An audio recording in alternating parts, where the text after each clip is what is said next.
Assalamualaikum, salam sukses, salam petani tulen. Pada video kali ini saya akan melakukan proses pemupukan tanaman cabai di usia kurang lebih 10 hari setelah tanam ya kawan-kawan.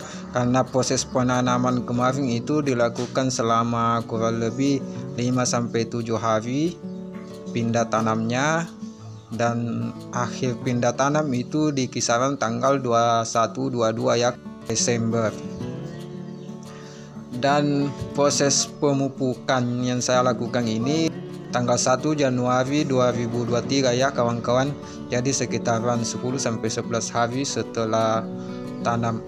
Kita anggap saja 10 hari setelah tanam ya kawan-kawan.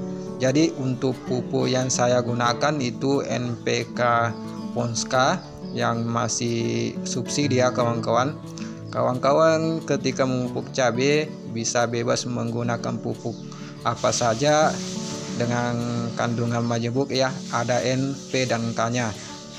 Kadar unsur hara pupuk yang saya gunakan NPK Ponska ini itu nitrogennya sekitar 15, fosfatnya sekitar 10 dan kaliumnya sekitar 12%.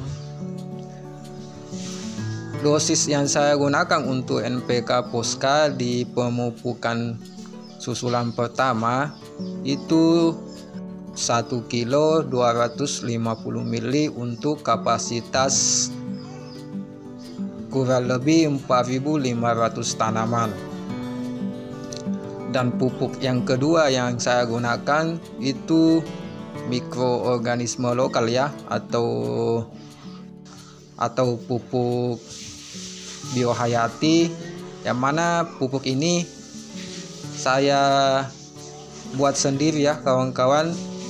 Untuk 4.500 lebih populasi tanaman saya gunakan MOL atau pupuk organik cair itu di kisaran 3,5 liter ya kawan-kawan untuk 4.500 populasi tanaman.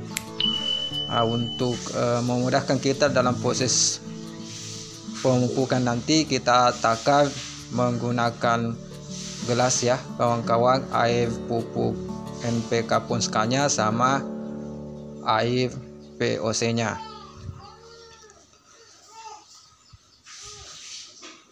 Untuk NPK Ponska-nya supaya larut sempurna dalam air, saya diamkan selama kurang lebih 1 hari ya. Jadi misal hari ini kita mau memupuk, pengenceran pupuk NPK Ponska-nya itu diencerkan kemarin. Jadi kita diamkan selama kurang lebih 24 jam. Untuk proses aplikasinya, setiap 100 liter air saya masukkan pupuk NPK Ponska yang sudah dicairkan itu sekitar 5 gelas ya kawan-kawan. Jadi total habis NPK yang saya gunakan itu untuk populasi 4.500 1 kilo 250 gram ya kawan-kawan. Tinggal kawan-kawan konversikan aja. Untuk memudahkan perhitungan, setiap 1000 tanaman saya menggunakan 250 gram NPK Ponska ya. Agar pH larutan tidak asam, saya selalu cek ya kawan-kawan menggunakan pH digital. Ketika pH-nya di bawah 6 atau rendah, saya tambahkan kapur juga ya kawan-kawan. Yang saya gunakan itu kapur bangunan ya kawan-kawan. Untuk dosis 4.500 tanaman itu saya gunakan sekitaran 1,5 kilo. Jadi untuk setiap 1000 tanaman itu menghabiskan 300 gram kapur bangunan ya, sekitaran itu. Dan tadi pada saat pengenceran NPK Ponska saya tambahkan dengan garam ya. Garamnya itu sekitaran 150 gram atau sekitaran 30 gram per 1000 tanaman. Jadi setiap kali saya masukkan pupuknya NPK Ponska, saya cek pH-nya ketika turun saya tambahkan kapur, dan kemudian setelah saya tambahkan kapur saya aduk, dan saya masukkan juga mol atau POC ya, yang bikinan sendiri 5 gelas juga untuk setiap 100 liter. Dan setelah itu pH-nya sudah stabil berada di angka 7 ya kawan-kawan, dan kita melakukan pengocoran.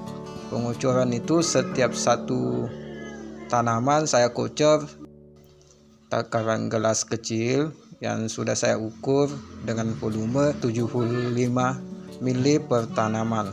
Untuk proses pemupukan susulan pertama saya dibantu oleh beberapa kawan ya, untuk mempercepat selesai proses pemupukan awalnya.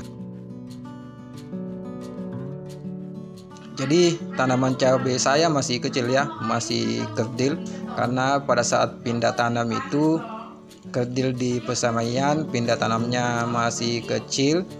Dan sekarang setelah 10 hari setelah tanam kita melakukan proses pemupukan awal ya, atau susulan pertama.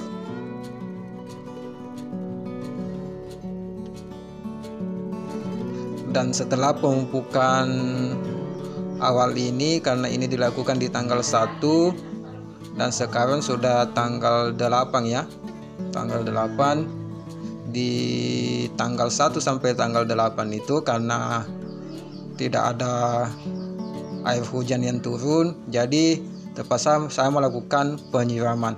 Pada saat saya melakukan penyiraman itu sekitaran 1 minggu itu saya melakukan proses penyiraman 2 kali ya kawan-kawan.